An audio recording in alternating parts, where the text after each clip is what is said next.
magandang araw po sa ating lahat, sa mga kababayan nating OFW, Kingdom of Saudi Arabia, Hong Kong, Singapore, Taiwan, sa Amerika naman, New York, New Jersey, at sa Chicago, sa may Canada po. Magandang araw po. Kung ano man oras po, anumang oras po na napapanood po ninyo ito, magandang araw at magandang hapon, magandang gabi sa inyo lahat. Eto na naman po tayo, pakinggan po natin tong isang abogado po ito. Hindi ito abogado po ito. Na nagsasabing ang katotohanan ay nasa gobyerno ng Republika ng Pilipinas regarding sa paghuli o pagsilo kay dating President Rodrigo Roa Duterte.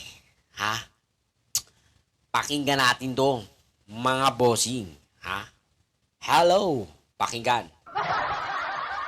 Pagtulungan sa ICC, nakipagtulungan tayo sa Interpol. Bagamat sasabihin ng iba, ganun na rin yun. Kaya lang may technicality. Alam mo, yung nagsabi nun, si Silvestre Bellio. Minsan in-interview siya ng ABS-CBN yata yun. Sabi niya ganun. Eto si Ted Filon pala sa TV5. Hindi tayo nakikipagtulungan sa ICC, pero nakipagtulungan tayo sa Interpol.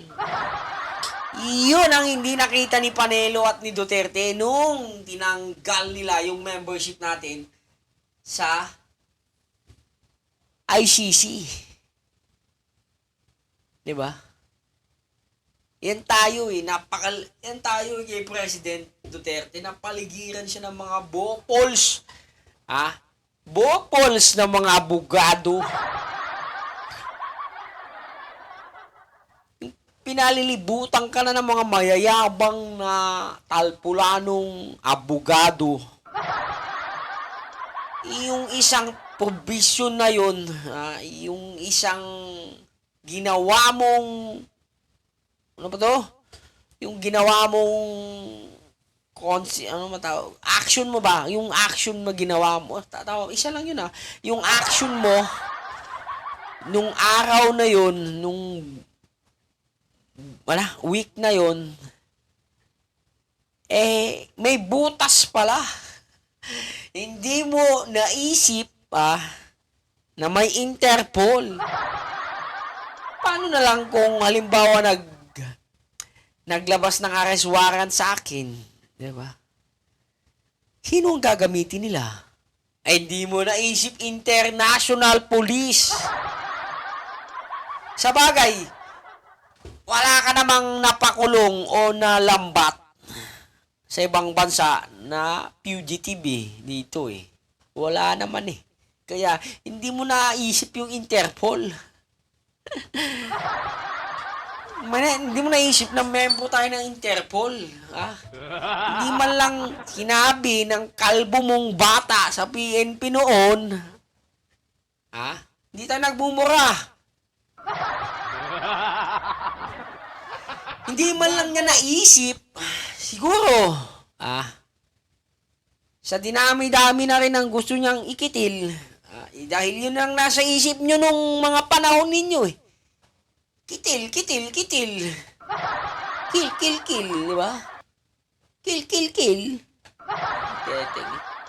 Hindi mo naisip, may international police pala.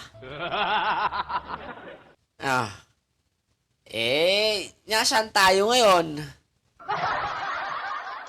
Anyway, tuloy mo, Katorni.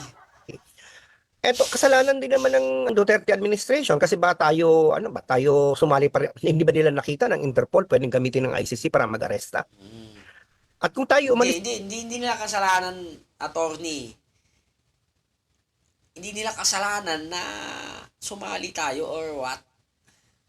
Talagang hindi lang talaga nila naisip ng international police.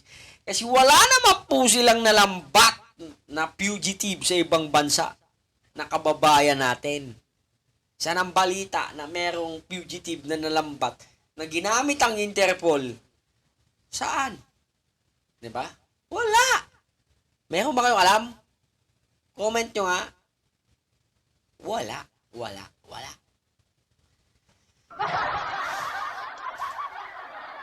Sa Interpol, can you just imagine? Kahit nga ang China, member ng Interpol eh. Di ba? Kasi nga may mga kriminal tayo na nasa ibang bansa. Kung tayo nag-withdraw sa Interpol, di wala na. Hindi tayo matutulungan kapag tugisin natin ng mga katulad ni Alice Go na tumakas sa ating bansa. Kaya napabalik dahil pagtulungan tayo sa Interpol. Oo, tama. So yon, sana nalinawan na tayo doon. At ang ginawa ng ICC, humiling sa Interpol na tulungan. At ang Interpol ang pupunta sa Pilipinas. Tayo ay miyembro ng Interpol, may obligasyon tayo. Wala namang Sapagkat tama naman si tag-ICC Pangulong dun eh. Puro international police yung kasama ng Philippine National Police. Kaya wag niyong anuin na kausap natin ng ICC. No, F-way, no. Ang kausap natin, international police. Ha? Nung araw na yun, nung umaga na yun, madaling araw, na-receive na ng international police. Ayun, sinabi niya sa DILG. Sinabi niyo yung DILG naman, sinabi sa police. After sinabi sa police, pumunta siya kay BBM, pumunta siya ng Malacanang. Ayun, nag-usap-usap. Pinagplanuhan. Matalino man na matching, pero nalalambat din. Pero ang duda ko, matagal nang nandito eh. Yung warrant na yun eh. Talagang sinilo lang eh. Kasi meron pong history na ang mga tigidabaw, lalong-lalo na si Kibuloy. Di ba? Natatandaan niyo po yung pag-aresto kay Kibuloy. Di ba? Malateleseryeng drama yun eh. Inabot ng 1 linggo, nagtago sa hall.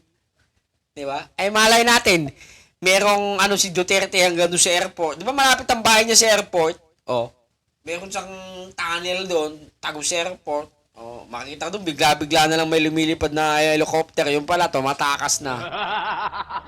Di ba? So, ang ginawa siguro nila, ayun lang sa akin ginawa nila, ilang araw kasi sa Hong Kong di ba? Sabi nila, ay, nasa Hong Kong si Tico. Gusto mo, sir? Sabi naman General Torre. Gusto mo, sir? Sa natin siluhin, sa airport, paglapag na paglapag. I-monitor natin. Nagpadala sila sa Hong Kong, yung mga bataan ng gobyerno sa Hong Kong, yung mga tagi-intel.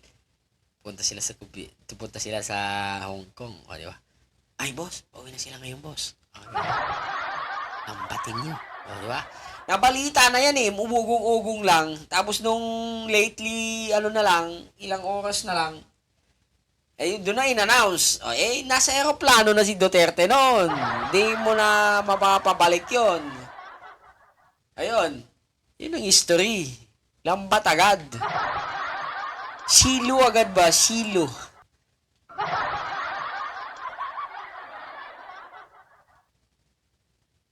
Sabi ni General Torre, boss, lipad na natin hanggang to sa Netherlands, The Hague. Kasi dito si Malacanang naman, sige, babaya, ako na magbabayad ng private jet na lang natin. Baka di magmukhang kawawa. Diba? Pag-anuhin natin. Nilipad nga ng gabi. Marcos, hindi lang naman limitado kay Pangulong Duterte ang pakikipagtulungan natin sa Interpol. Marami pa. Ang daming yung si Alice Go, yung mga iba pang... Nasa abroad, pag inilabasan ng warat ng korte yun, in fairness naman, may karapatan din pa naman maglalakbay-lakbay si Ari Roque kasi pa naman po siya, wala pa naman pong court warrant. Yung warrant pa lang po yun ng Quadcom. Kaya nakikita pa natin ngayon sa the Netherlands. mga personalidad na tinutugis ng ating bansa na nado sa ibang bansa. Tinutulungan tayo ng Interpol dyan para hanapin sila. Kung hindi tayo tatalima at hindi tayo makikipagtulungan sa Interpol, malalagay sa alanganin yung tayo mismo katayuan ng ating bansa para tugisin din ang mga Pilipino na nagtatago sa ibang bansa. So nakatali ang kamay ng Pangulong Marcos. Hindi naman nila bagyong hindi tayo kasali sa ICC, hindi nakipagtulungan. Subalit ang Interpol, dala-dala ang arrest warrant ng ICC. Sila ang nag-serve, kaya wala tayong choice kundi ang ating PNP makipagtulungan sa Interpol. At ganun po ang nangyari. Hindi tayo nakipagtulungan sa ICC, nakipagtulungan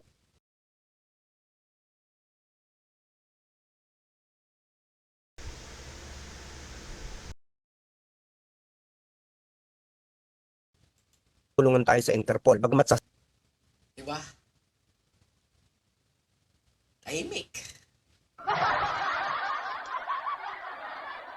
Wala na talaga eh. Wala na sila magagawa. Normal lang yung umiyak. Diba? Ganun din naman eh. Nung mga last 6 years, marami rin naman pong umiiyak. Ha? Di natin alam kung saang bagay sila pinanggagalingan ng mga iyak nila. Ganun talaga ang buhay. Dapat na natin sumunod sa agos. Kasi hindi naman natutulog ang Diyos. Yun lang. Lumanay po muna tayo hanggang sa muli. Like, comment, and subscribe.